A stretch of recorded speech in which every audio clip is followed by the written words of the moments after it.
Coming up on Mountain News this morning, more candidates for governor filed their official paperwork to run on Thursday. And we hear some very encouraging news about a Buffalo Bills player who recently collapsed during a game in Cincinnati.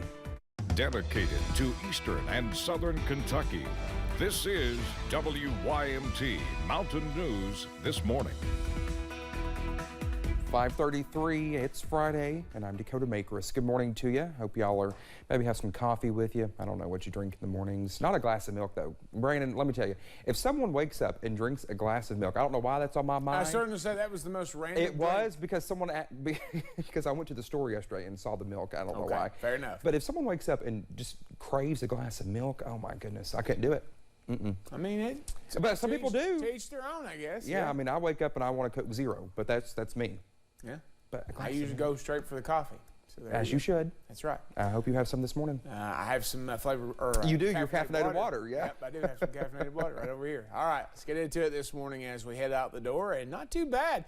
Moon's out up on Buffalo Mountain this morning. You can see it there just below our banner, 37. A little chilly out there this morning, so a lot of clear skies right now. I do think we'll see a few clouds try to build in a little bit later on. That's why our temperatures are dropping.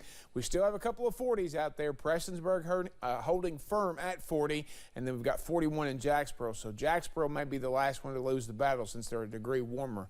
But everybody else mid to upper 30s out there. 33 Irvin, one of our cool spots. And statewide, Tri-Cities, or state and region-wide,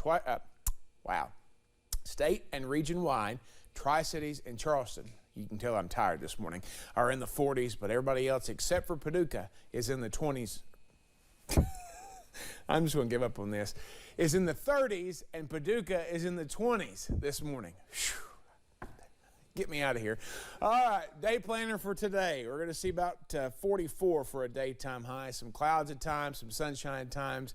Just get out there and enjoy it regardless. Dakota. It's Friday, Brandon. We'll make it. Well, as the deadline to file for the 2023 governor's race quickly approaches, more candidates added their names in the hat yesterday. So far, 2 Democrats and 10 Republicans have filed. Samantha Valentino reports.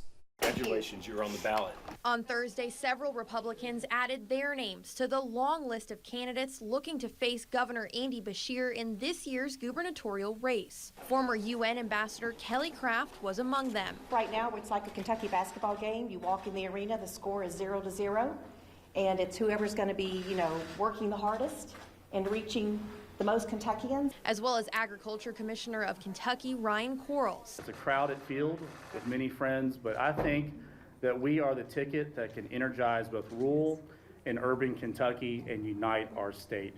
And Somerset Mayor Alan Keck. I think what we're going to do different is you're going to see a unique level of authenticity.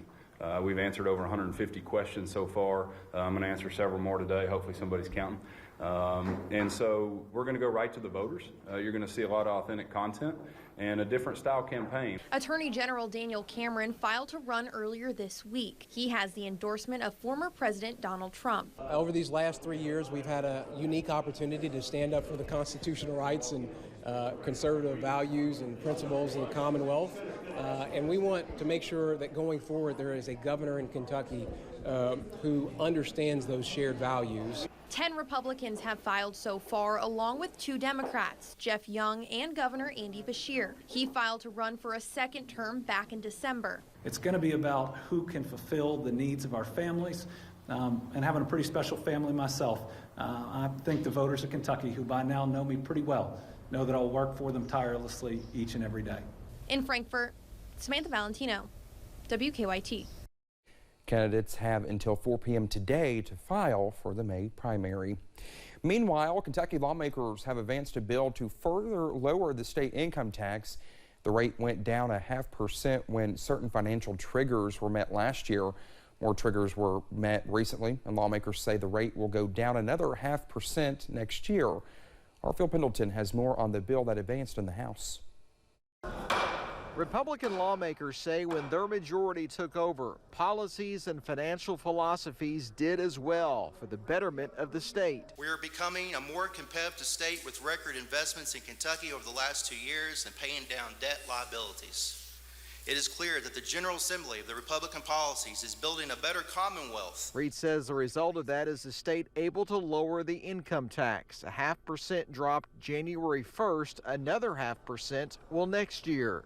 And we've done the difficult thing, because if you cut taxes and continue to spend like drunken sailors, that doesn't do the trick.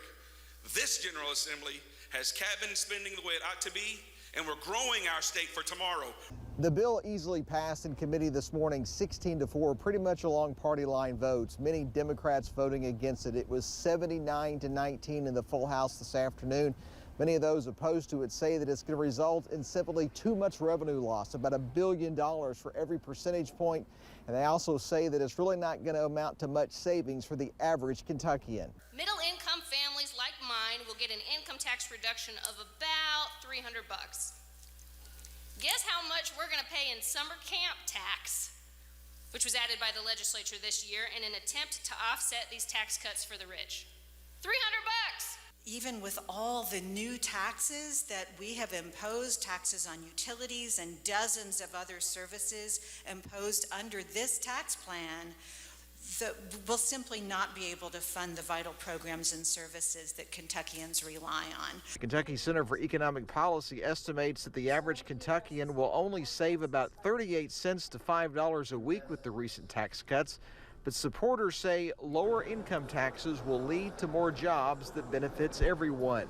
In Frankfort, Phil Pendleton, WYMT Mountain News. Well, the bill now goes to the full Senate. Today is the last legislative day left before the General Assembly breaks until February 7th.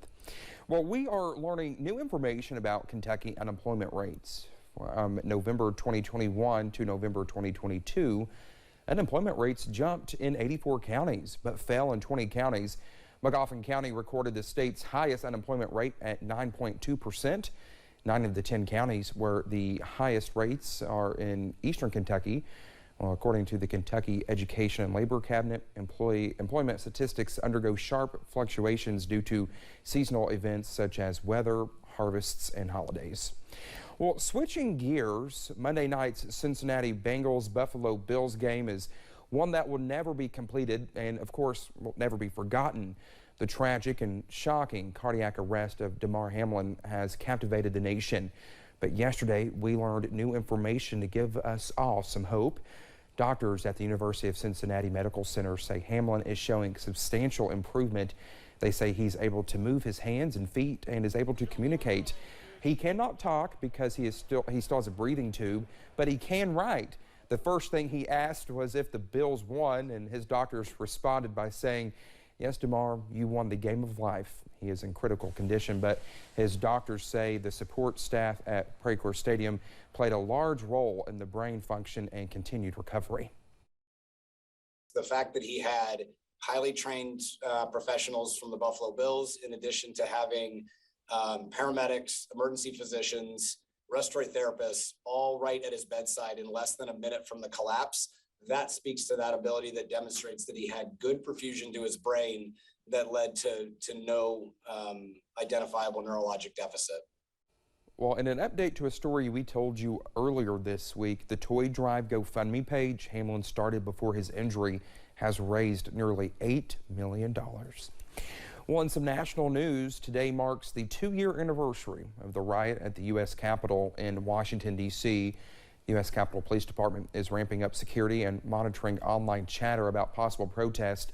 Multiple sources say the agency will have civil disturbance units on standby for several protests on the Capitol grounds and at the Supreme Court building.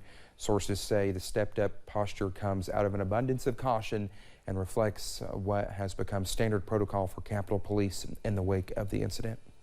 Well, back here at home, we want to remind you about the WYMT blood drive happening later today. The Kentucky Blood Center Bloodmobile will be parked outside the station from 3 until 7 p.m. Well, we have the address right there on your screen. All donors will receive a KBC hoodie while supplies last. Well, coming up on Mountain News this morning, we get an update on a popular actor who was recently injured in an accident involving a snowplow. And the forecast could turn a bit toward the soggy side as we head toward the weekend. I'll track it up for you in about 3 minutes.